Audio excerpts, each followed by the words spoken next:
আসসালামু আলাইকুম, স্বাগত জানাচ্ছি আরটিভির সকালের সংবাদে। আপনাদের সাথে আছি আমি পারভিন মিতু।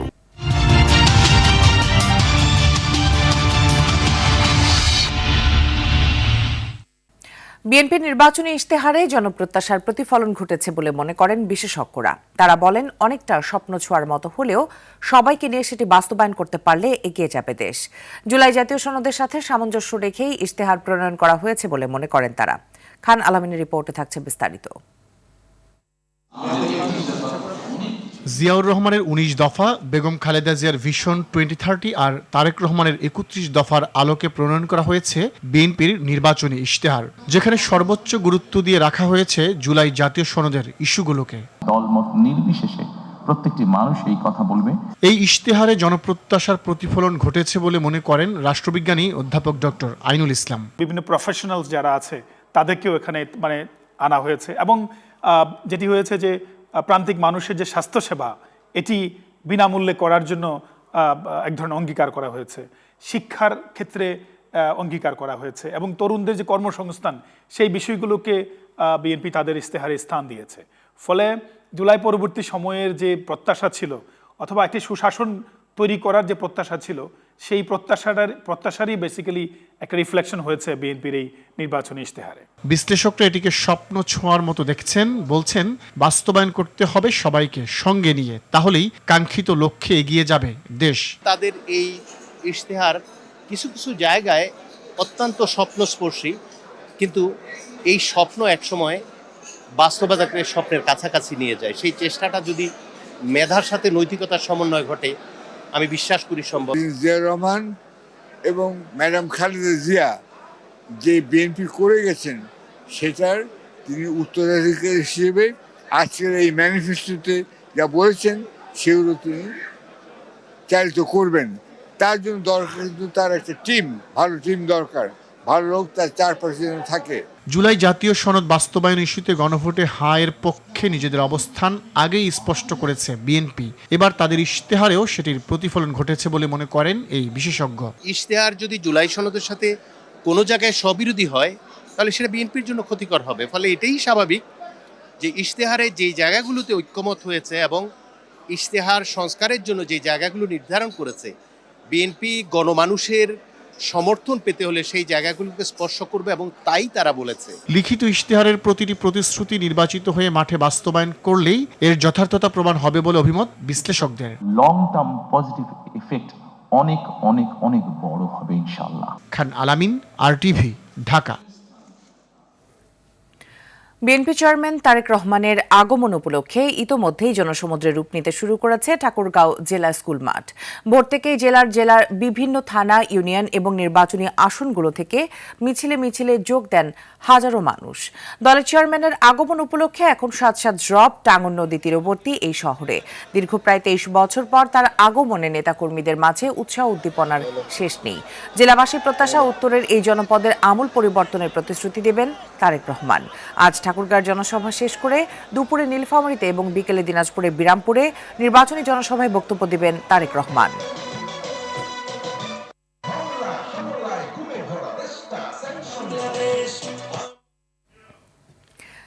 ঠাকুরগাঁও জেলা স্কুল মাঠ থেকে সরাসরি যুক্ত হচ্ছেন আমাদের সহকর্মী রুদ্র রফিক। রফিক, তারেক রহমান কখন নাগাদ পৌঁছাবেন এবং সমাবেশ ঘিরে নেতাকর্মীদের উচ্ছ্বাস কেমন দেখছেন?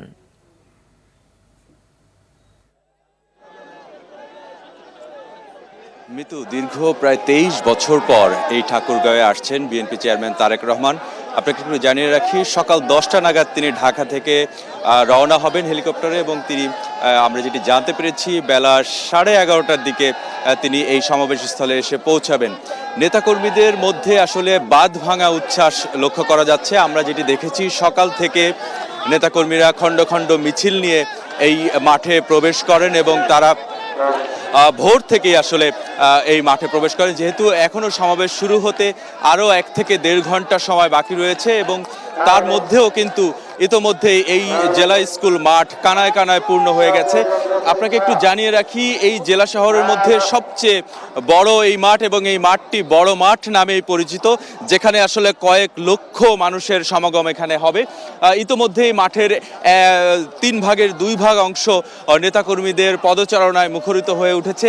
নেতাকর্মীরা ব্যানার, ফেস্টুন নিয়ে, দলীয় জাতীয় পতাকা নিয়ে সমাবেশ স্থলে এসেছেন এবং তারা তারেক রহমানকে স্বাগত জানিয়ে তারা স্লোগান দিচ্ছেন। আজকের এই ঠাকুরগাঁওয়ে তারেক রহমানের সমাবেশটি নেতাকর্মীদের আসলে বহুল প্রত্যাশিত। আপনাকে একটু জানিয়ে রাখি, এর আগেও এই ঠাকুরগাঁয়ে আসার একটি শিডিউল তৈরি হয়েছিল তারেক রহমানের, কিন্তু সেটি নানা কারণে আসলে সেটি বাতিল হয় এবং পরবর্তীতে আজ তিনি আবার আসছেন। নেতাকর্মীরা যেটি বলছেন, তারেক রহমান ঠাকুরগাঁয়ে দিক নির্দেশনামূলক বক্তব্য কখন নিবেন? এখনই ভাই। আমার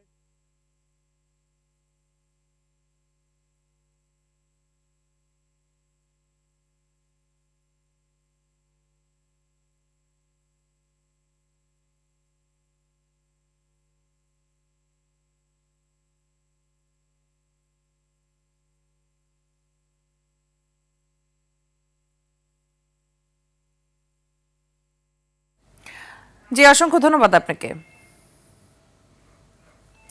আসন্ন ত্রয়োদশ জাতীয় সংসদ নির্বাচন ঘিরে প্রচার গণসংযোগে জমে উঠেছে রাজধানী ঢাকার বিভিন্ন আসন। নির্বাচনী পথসভা, উঠান বৈঠক, মিছিল সহ নানা প্রচারণায় ব্যস্ত সময় পার করছেন প্রার্থীরা। ভোটারদের কাছে ভোট চেয়ে দিচ্ছেন উন্নয়নের প্রতিশ্রুতি। সকাল থেকে বিএনপি, জামাত, স্বতন্ত্র সহ বিভিন্ন দলের প্রার্থীরা গণসংযোগ করছেন। নির্বাচিত হলে সবাইকে নিয়ে একসঙ্গে কাজ করার অঙ্গীকার তাদের। সেই সাথে নাগরিক সমস্যার সমাধানেও শোনাচ্ছেন আশার বাণী। এদিকে অনেকেই প্রতিদ্বন্দ্বীদের নিয়ে তুলছেন অভিযোগ, পাল্টা অভিযোগও।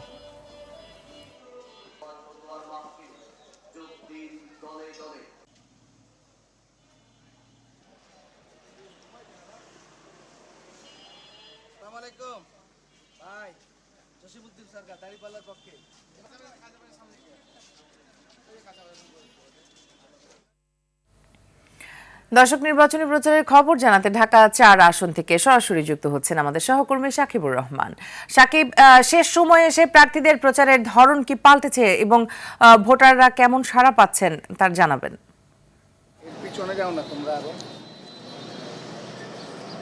মিতু, আসলে শেষ সময়ে ব্যস্ততার মধ্যে দিয়ে প্রার্থীদের সময় যাচ্ছে। তারা যেমন প্রচার প্রচারণা করছেন, তেমনি তাদের বিভিন্ন ধরনের উঠান বৈঠক, এলাকার নেতাকর্মীদের সাথে বৈঠক সহ বিভিন্ন ধরনের কাজকর্ম তারা করছেন।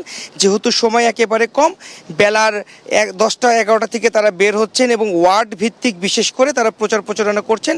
সেই ওয়ার্ডের কী ধরনের সমস্যা রয়েছে, সেই সমস্যা সমাধানে কি কাজ করা যায় সেগুলো নিয়ে মূলত কাজ করছেন। আমরা এখন অবস্থান করছি ঢাকা 4 আসনে, যেখানে বিএনপি থেকে মনোনীত প্রার্থী তানভীর আহমেদ রবিন তিনি গণসংযোগ করবেন কিছুক্ষণের মধ্যে। এখন এলাকার যারা মুরব্বীরা রয়েছে তাদের সঙ্গে একটি মিটিং করবেন। তো মিটিং পূর্ববর্তীতে আমরা একটু জানবো যে আপনার এলাকার নির্বাচনী পরিবেশ কেমন দেখছেন এখন পর্যন্ত। অনেক অনেক ধন্যবাদ। আজকে প্রায় শেষের দিকে আমাদের আপনি জানেন এখনো পর্যন্ত আমরা আমাদের নৈতিক দায়িত্ব থেকে আমরা আচরণ বিধি মেনে আমাদের প্রচার প্রচারণা চালিয়েছি। এলাকার মানুষের স্বতঃস্ফূর্ত সমর্থন পেয়েছে। আজকে আমাদের নির্বাচন পূর্বক একটি যৌথ সভা আমাদের শ্যামপুর কদমতলীর বিএনপি এবং অঙ্গ সহযোগী সংগঠনের এবং এলাকার মুরব্বীরা এখানে উপস্থিত হচ্ছেন। আমাদের এই যৌথ সভার পরে আমরা মাঠে প্রচারণায় আবার মানুষের কাছে আমাদের প্রচারণা শুরু করব। সাড়া পাচ্ছেন কেমন? আলহামদুলিল্লাহ, অভূতপূর্ব সাড়া পাচ্ছি। আমি এলাকার ছেলে, এলাকায় আমার পূর্বপুরুষরা এলাকার, আমার বাবা দীর্ঘদিন এলাকার সংসদ সদস্য ছিলেন। এলাকার যত শিক্ষা প্রতিষ্ঠান, রাস্তাঘাট বিএনপির আমলে হয়েছে এবং এই 1991 সনে এলাকাটি একটি প্রত্যন্ত গ্রামাঞ্চল ছিল। এই গ্রাম থেকে শহরে রূপান্তরিত করার পিছনে দেশনেত্রী বেগম খালেদা জিয়ার আশীর্বাদ এবং আমার বাবা জনাব সালাউদ্দিন আহমেদ তার হাত ধরে এখানে সূচনা হয়েছে। কিন্তু আমরা আসলে 9টি সিটি ওয়ার্ডে আছি। বিগত বছরগুলি থেকে এলাকার মানুষ একেবারেই সুবিধা বঞ্চিত। নাগরিক সুবিধা যে শব্দটি বোঝায় আসলে এই এলাকায় কোথাও খুঁজে পাবেন না। বিভিন্ন সমস্যায় এলাকার মানুষ জর্জরিত হয়ে আছে। এই মুহূর্তে গত 10-12 দিন ধরে আমাদের এলাকা নারীদের জন্য রান্না করার জন্য চুলায় কোনো গ্যাস নেই, কিন্তু আমরা প্রতিনিয়ত বিল দিয়ে যাচ্ছি। ধন্যবাদ। আমরা বুঝতে পেরেছি বিভিন্ন ধরনের সমস্যা তিনি চিহ্নিত করেছেন এবং সেগুলো সমাধানে মূলত তিনি কাজ করতে চান নির্বাচিত হতে পারলে। অসংখ্য ধন্যবাদ আপনাকে আমাদের সাথে যুক্ত হওয়ার জন্য। দর্শক, এদিকে নির্বাচনী প্রচারের খবর জানাতে ঢাকা 11 আসন থেকে সরাসরি যুক্ত হচ্ছেন আমাদের আরেক সহকর্মী বিল্লাল হোসেন। সরাসরি চলে যাচ্ছে সেখানে। বিল্লাল, প্রার্থীরা ভোটারদের কেমন সমর্থন পাচ্ছে এবং লেভেল প্লেইং ফিল্ড নিয়ে কোনো অভিযোগ আছে কিনা, কি বলছেন ভোটাররা?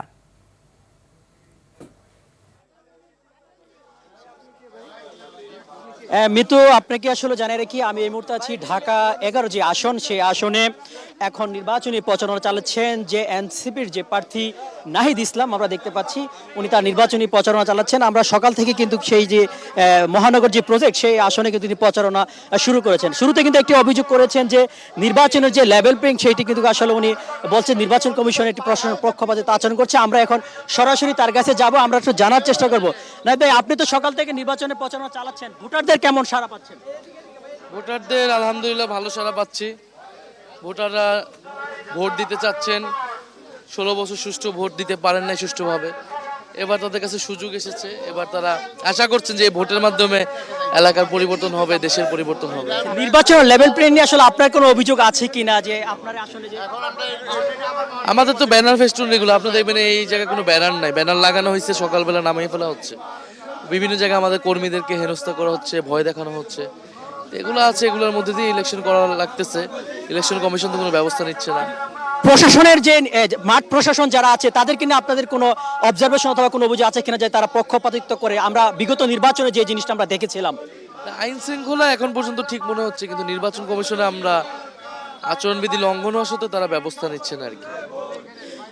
মিতু, দেখেছেন যে নাহিদ ইসলাম যে অভিযোগটা করেছেন যে অন্যান্য যে প্রার্থী যারা আচরণবিধি লঙ্ঘন করছে তাদের বিরুদ্ধে কোনো অভিযোগ ব্যবস্থা নিচ্ছে না নির্বাচন কমিশন, এমন অভিযোগ কিন্তু এই নাহিদ ইসলামের প্রচারণা থেকে কিন্তু করেছে। তো এই ছিল রাজধানীর মহানগর প্রজেক্ট থেকে ঢাকায় 11 আসনের প্রচারণার। জি বিলাল, প্রয়োজন আমরা আবার আপনার সাথে যুক্ত হব। ধন্যবাদ আপনাকে। সিলেটের 3 জেলায় নির্বাচনী জনসভায় অংশ নিচ্ছে জামাত আমির ডাক্তার শফিকুর রহমান। হবিগঞ্জ মৌলভীবাজারের কুলাউড়া ও সিলেট মহানগরীতে নির্বাচনী জনসভায় ভাষণ দেবেন তিনি। সকাল 10টায় হবিগঞ্জ শহরের স্থানীয় নিউফিল্ড মাঠে শুরু হবে জামাত ইসলামীর জনসভা। এরই মধ্যে সমাবেশস্থলে আসতে শুরু করেছেন দলটির নেতাকর্মী সমর্থকরা। সমাবেশ ঘিরে কঠোর নিরাপত্তা ব্যবস্থা রেখেছে প্রশাসন।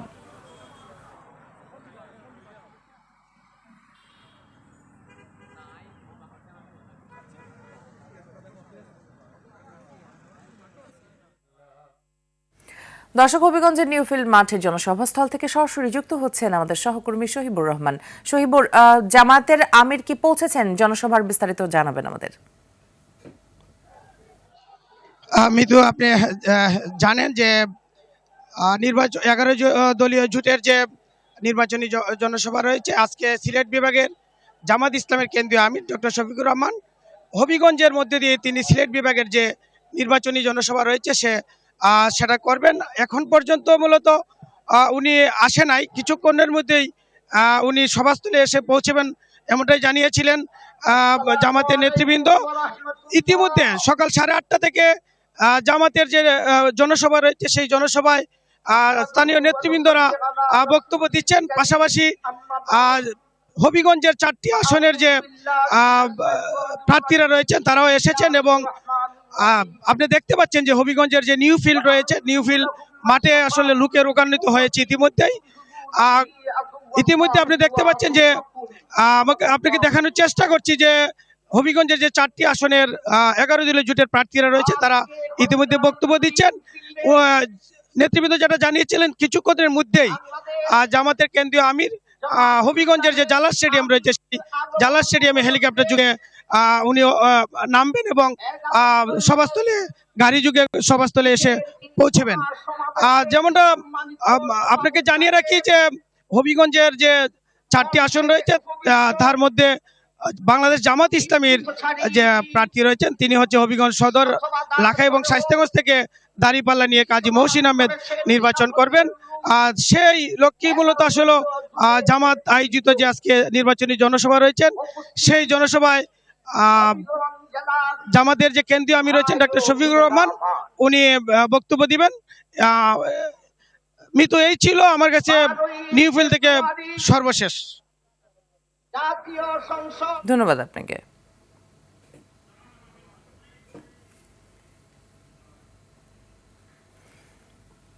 ত্রয়োদশ জাতীয় সংসদ নির্বাচনের পর নবনির্বাচিত সংসদ সদস্যদের শপথ পড়াবেন কে? সংবিধান আর বাস্তবতার টানাপোড়েনে দেখা দিয়েছে এমন সাংবিধানিক প্রশ্ন। আগে স্পিকার শপথ পড়ালেও এবার সাবেক স্পিকারের পদত্যাগ ও ডেপুটি স্পিকার কারাগারে থাকায় সেই সুযোগও থাকছে না। সমাধানে রাষ্ট্রপতি মনোনীত ব্যক্তি ও সিইসির কথা জানিয়েছেন আইন উপদেষ্টা। নির্বাচন আইন বিশ্লেষকরা বলছেন, বর্তমান পরিস্থিতিতে বিকল্প ব্যক্তিদের দিয়ে শপথ পড়াতে আইনি কোনো জটিলতার সম্ভাবনা নেই। সাদিয়া কানিজের রিপোর্ট। দরজায় কড়া নাড়ছে ত্রয়োদশ জাতীয় সংসদ নির্বাচন। নির্বাচিত হবার পর দেশ সেবার ব্রত নিয়ে শপথ বাক্য পাঠ করে তবেই দায়িত্বভার গ্রহণ করেন সংসদ সদস্যরা। সংবিধানের ১৪৮ অনুচ্ছেদ অনুযায়ী সংসদ সদস্যদের শপথ পাঠ করানোর দায়িত্ব বিদায়ী স্পিকারের। তবে ২৪-এর গণঅভ্যুত্থানের পর ২ সেপ্টেম্বর স্পিকার শিরিন শারমিন চৌধুরী পদত্যাগ করেন। ডেপুটি স্পিকার শামসুল হক টুকু এখন কারাগারে। এমন পরিস্থিতিতে সংসদ সচিবালয় এ বিষয়ে মতামত চেয়ে সংসদ বিষয়ক উপদেষ্টার কাছে নথি পাঠালে শপথ পাঠ করানো নিয়ে দেখা দেয় সাংবিধানিক প্রশ্ন। তবে গত বৃহস্পতিবার আইন উপদেষ্টা জানিয়েছেন, সংবিধানের আলোকে রাষ্ট্রপতির মনোনীত ব্যক্তি শপথ পড়াতে পারবেন, আর সেটি সম্ভব না হলে প্রধান নির্বাচন কমিশনারই শপথ পাঠ করাবেন। প্রধান বিচারপতি হতে পারেন, আর যদি এটা না হয় তাহলে আমাদের যে প্রধান নির্বাচন কমিশনার আছেন উনি শপথ গ্রহণ করাবেন। বিশেষজ্ঞরা বলছেন, প্রধান বিচারপতি বা সিইসির শপথ পড়াতে কোনো বাধা নেই। পরবর্তীতে সাংবিধানিক কোনো জটিলতায়ও পড়তে হবে না। সেইগুলো যদিও আমাদের কনস্টিটিউশনাল প্র্যাকটিসের মধ্যে নাই, কিন্তু এই ধরনের জরুরি পরিস্থিতিতে সেটা খুব আনইউজুয়াল হবে না। সংবিধানে যে ইনস্ট্রাকশন আছে সেই ইনস্ট্রাকশন ফলো করার সুযোগ আমাদের সামনে আছে, এবং একই সঙ্গে যেহেতু আমাদের প্রিসিডেন্সও আছে এই ধরনের পরিস্থিতি ওভারকাম করার, সেহেতু দুদিক থেকে বিচার করলে আমার মনে হয় না যে এই শপথজনিত কারণে কোনো সাংবিধানিক জটিলতা ভবিষ্যতে তৈরি হওয়ার সম্ভাবনা নাই। এবার সংসদ নির্বাচনের সঙ্গে যুক্ত হয়েছে গণভোটও। হ্যাঁ ভোট বিজয়ী হলে গঠিত হবে সংবিধান সংস্কার পরিষদ। সেই পরিষদের সদস্যদেরও শপথ পড়াতে পারবেন একই ব্যক্তি। এর আগে আমাদের কিন্তু 91-এ প্রধান নির্বাচন কমিশনার শপথ পড়াইছিলেন, উনি শপথ পরিচালনা করেছিলেন। তার মানে আমাদের এক্সাম্পল আছে যে সংসদ না থাকলে, স্পিকার ডেপুটি স্পিকার না থাকলেও যে সংসদ সদস্যদের শপথ পড়ানোর বিষয়টা। রাষ্ট্রপতির মনোনীত ব্যক্তি নাকি নির্বাচন কমিশনার, কে পাঠ করাবেন শপথ, চূড়ান্ত সিদ্ধান্তের দিকেই তাকিয়ে এখন দেশ। সাদিয়া কানিজ, RTV, ঢাকা। নিলামের মাধ্যমে আরও ১৭১ মিলিয়ন মার্কিন ডলার কিনেছে কেন্দ্রীয় ব্যাংক। বুধবার বাংলাদেশ ব্যাংকের নির্বাহী পরিচালক আরিফ হোসেন খান তথ্য জানিয়েছেন। তিনি বলেন, 16টি বাণিজ্যিক ব্যাংক থেকে ১৭ কোটি 10 লাখ মার্কিন ডলার কিনেছে বাংলাদেশ ব্যাংক। এর কাট অফ মূল্য ছিল ১২২ টাকা ৩০ পয়সা। ফেব্রুয়ারি মাসে 2 দফায় মোট ৩৮ কোটি ৯৫ লাখ ডলার কেনা হয়েছে। এর আগে চলতি ২০২৫-২৬ অর্থ বছরে কয়েক দফায় নিলামের মাধ্যমে ডলার কিনেছে কেন্দ্রীয় ব্যাংক। এখন পর্যন্ত মোট কেনা হয়েছে ৪৩২ কোটি ৩০ লাখ মার্কিন ডলার।